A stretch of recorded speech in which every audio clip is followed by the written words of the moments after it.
Hi hello నమస్తే welcome to our channel. నేను మీ ప్రియాంకరావు కోనిరెడ్డి.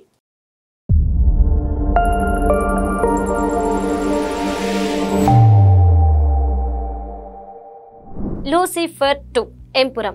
ఇది మీకు ఈ సినిమా గురించి చాలా మందికి చాలా ఎక్స్పెక్టేషన్స్ ఉన్నాయి. ఎందుకు అంటే లూసిఫర్ మూవీ చూసిన తర్వాత చాలా మంది ఆ మూవీకి ఫ్యాన్స్ అయ్యారు. సో దాని సీక్వెల్ గా వచ్చిన మూవీ ఎలా ఉంది, ప్రేక్షకుల్ని ఎలా అలరించింది, అందులో ఈ సినిమాకి పాజిటివ్ ఎలిమెంట్స్ ఏంటి, నెగిటివ్ ఏంటి, వీటికి సంబంధించి మరిన్ని విషయాలు మనం ఈ రోజు హేమ్ సుందర్ గారిని అడిగి తెలుసుకుందాము.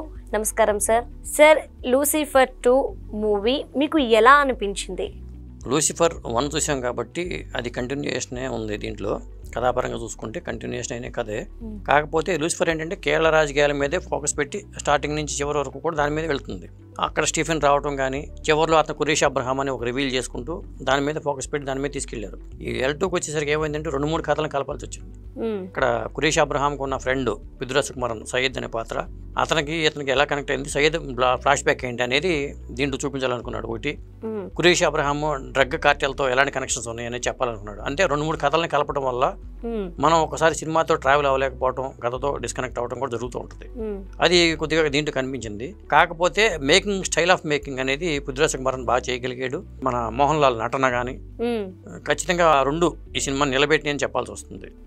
అంటే సార్, లూసిఫర్ 2లో హీరో, హీరోయిన్ ఇలాంటి కేటగిరీస్ లేకుండా థామస్ లాంటి పెద్ద యాక్టర్స్ కూడా ఇందులో ఇన్వాల్వ్ అయ్యారు కాబట్టి కథ అంతా ఏ విధంగా తిరిగింది అంటారు? అంటే లవ్ ట్రాక్ లేకుండా దేని మీద నడిచింది? అంటే కేరళ రాజకీయం. ఇప్పుడు తండ్రి పీకే రామదాస్ కొడుకుగా జతిన్ రామదాసు సీఎం బాధ్యతలు చేపడతాడు. ఇక్కడ ఏమవుతుందంటే అతను సీఎం అయిన తర్వాత ఆ పార్టీలో కొనసాగాలనుకుంటాడు.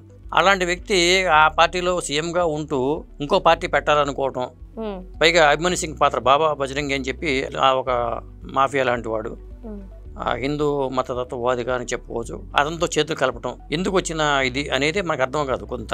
ఎందుకంటే ఒక సీఎం హోదాలో ఉన్నాడు, తండ్రి పార్టీని నిలబెట్టాలి. ఈ పరిస్థితుల్లో అతని సిస్టర్ మంజు వారియర్ రియాక్ట్ అవుతుంది. నాన్నగారు చెప్పిన భావాలకి నువ్వు వ్యతిరేకంగా వెళ్తే నేను కూడా నీకు తిరుగుబాటు చేస్తాను, నీకు ఆ బాధ్యత నేను చేపడతానని చెప్పి ఒక హెచ్చరిక ఇస్తుంది. దాంతో అన్నా చెల్లెల మధ్యలో క్లాష్ అవుతుంది. అది ఒక కేరళ రాజకీయం. ఆ పీకే రామదాస్ పార్టీ దగ్గర జరిగిన అంతర్గత రాజకీయం చూపించారు ఇక్కడ మనకి. కొంతవరకు ఆ కథ నడుస్తుంది. ఇంకో కొంతవరకు కథ ఏంటంటే పృథ్వీరాజ్ సుకుమారన్ అసలు ఎట్లా ఫ్లాష్ బ్యాక్ ఏంటి, సయ్యద్ అనే పాత్ర, అతను ఈ బజరంగి బాబా బజరంగి అనే పాత్ర అభిమన్యు సింగ్ పోషించాడు. ఆ పాత్ర వీళ్ళ పూర్వీకులందరినీ తల్లిదండ్రులని చంపుతాడు అతను బాబా బజరంగి. ఆ ప్రతీకారంతో మోహన్ లాల్తో కనెక్ట్ అయినప్పుడు నీకు నేను హెల్ప్ చేస్తాను ఆ విషయంలో ఎప్పుడైనా టైం వచ్చినప్పుడు అని చెప్పి మోహన్ లాల్ హామీ ఇస్తాడు. దాన్ని ఎలా నెరవేర్చుకున్నాడు అనేది ఇందులో చూపించారు అనమాట. ఇట్లా 2-3 కథలను కలిపి చెప్పడం వల్ల మనం ఏంటంటే ఒక్కోసారి మోహన్ లాల్ పాత్ర ఎంటర్ అవ్వడానికి ఒక అరగంట సేపు టైం పడుతుంది. అందువల్ల కొంత మనకి ఏంటంటే ఇంకా హీరో రాడేంటి అనే ఒక ఫీలింగ్ అయితే ప్రేక్షకులకు కలుగుద్ది కదా. ఆ హీరో రావటం కానీ, అక్కడ మళ్ళీ డ్రగ్ కార్టెల్తో మోహన్ లాల్ ఫైట్ చేయడం కానీ ఇవన్నీ చూపించుకుంటూ వచ్చాడు. ఒక రకంగా చెప్పాలంటే అవన్నీ అంత చూపించాల్సిన అవసరం లేదు. కురేష్ అబ్రహాం తోపు అనేది చిన్న సన్నివేశంతో చెప్తే సరిపోతుంది. కానీ అలా చెప్పకుండా అక్కడ సన్నివేశాలు కొన్ని, అక్కడ సన్నివేశాలు కొన్ని, ఇక్కడ సన్నివేశాలు కొన్ని పెట్టడం వల్ల కొంత కలకాపలంగా అనిపిస్తుంది మన కథాపరంగా చూసుకుంటే. కానీ మేకింగ్, స్టైల్ ఆఫ్ మేకింగ్ అనేది చాలా బాగుంది. మోహన్ లాల్ యాక్టింగ్ కూడా, అతను బాడీ లాంగ్వేజ్ కానీ, అతని నడక కానీ, నడత కానీ ఒక మన లూసిఫర్ లో అది కంటిన్యూటీ చేయటం కూడా తీసుకొచ్చి అలా ఆ తరహాలోనే అతను మెయింటైన్ చేస్తాడు ఆ బాడీ లాంగ్వేజ్.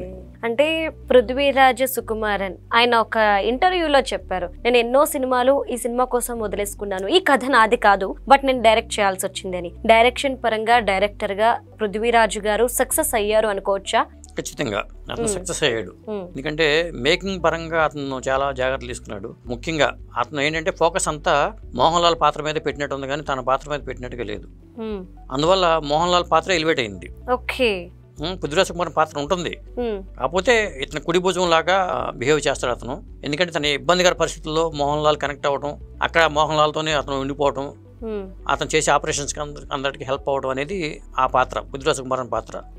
తను నటిస్తూనే డైరెక్షన్ చేయడం కూడా ఒక విధంగా రిస్క్ అయినా అది, కానీ ఆ పరంగా చూసుకుంటే డైరెక్టర్ గా కూడా అతను మంచి మార్క్ కొట్టేశాడు పృథ్వీరాజ్ సుకుమారన్. అలాగే మరి మోహన్ లాల్ సిస్టర్ గా మంజు వారియర్ కూడా అద్భుతంగా నటించింది. మరి జతిన్ రామదాస్ గారు టోవినో థామస్ బాగా చేశాడు, అభిమన్యు సింగ్ విలన్ గా చేశాడు, సౌబిన్ సాహిర్ మరో మలయాళ నటుడు, ఇంతమంది పాత్రలు ఉన్నాయి. అంటే ఈ పాత్రలన్నీ ఉండటం వల్ల, కథా నిడివి పెంచుకోవడం వల్ల దాదాపు 3 గంటల సినిమాని కొద్దిగా ప్రేక్షకులు ఎంజాయ్ చేయాలంటే కొద్దిగా ఇబ్బంది ఫీల్ అవుతారు. ఓకే, కుదించుంటే బాగుంటుంది. కొద్దిగా కథాపరంగా ఒక 20 నిమిషాలు తగ్గించుకోవచ్చు, ఒక అరగంట తగ్గించుకున్నా బాగుండేది. ఎక్కువ కథ చెప్పాలనుకోవడం వల్ల ఒక్కోసారి డిస్కనెక్ట్ అయ్యే పరిస్థితి అయితే వచ్చింది, కానీ మనకి ఎక్కడ బోర్ కొట్టదు. ఓకే, ఓవరాల్ గా లూసిఫర్ 2కి మీరు ఇచ్చే రేటింగ్ ఎంత? నేనైతే 5కి 2.75 ఇస్తాను. ఓకే, అంటే మీకు ఈ మూవీ మొత్తంలో బాగా డిసప్పాయింట్ చేసిన అంశం ఏంటంటే ఇది ఉండకుండా ఉంటే సినిమా బాగుండేదేమో అనుకునే అంశం? అంటే కథ హీరో ఎంటర్ అవ్వడానికి అంత టైం తీసుకోకుండా ఉంటే బాగుండేది అనిపించింది, కుదించుంటే బాగుండేది అనిపించింది. అది ఒకటే అనిపించింది నాకు, మిగిలినంతా ఓకే. అంటే సార్ లూసిఫర్ లో చూసినప్పుడు ఆ కథకి తగ్గ మ్యూజిక్ అనేది మనం చూస్తూ వచ్చాం. సో లూసిఫర్ 2లో కూడా సేమ్ మనకి మ్యూజిక్ కూడా అలానే ఉందంటారు, లేదంటే కొంచెం మ్యూజిక్ పరంగా సినిమాకి తగ్గట్టుగా పాత్రలు తగ్గట్టుగానే బ్యాక్గ్రౌండ్ స్కోర్ గానీ, ఎందుకంటే పాటలకు పెద్ద స్కోప్ లేదు దీంట్లో, కేవలం బ్యాక్గ్రౌండ్ స్కోరు చిన్న చిన్న ఇది తప్పితే మనకి ఏంటంటే మెయిన్ ప్రధానంగా హీరోయిజం ఎలివేషన్ మీదే ఫోకస్ పెట్టాడు. అది జరిగింది 100%. దీనికి ఇంకో లీడ్ వదిలేడు L3కి సంబంధించి. L2తో ఇక్కడ కంప్లీట్ అవ్వకుండా సినిమా L3 ఉంది. ఆ కథలో విలన్ బాంబేలో కథాపరంగా అతను కొన్ని సన్నివేశాలు కూడా చూపించుకుని వచ్చాడు. మళ్ళీ ఆ కథ బాంబేలో స్టార్ట్ అయ్యి అతన్ని మరి ఎలా అటాక్ చేస్తాడు మోహన్ లాల్ అనేది మనం L3లో చూడాలి. ఇంకో సీక్వెల్ ఉంది ఇక్కడ. Okay, right, thank you so much. Thank you అమ్మా.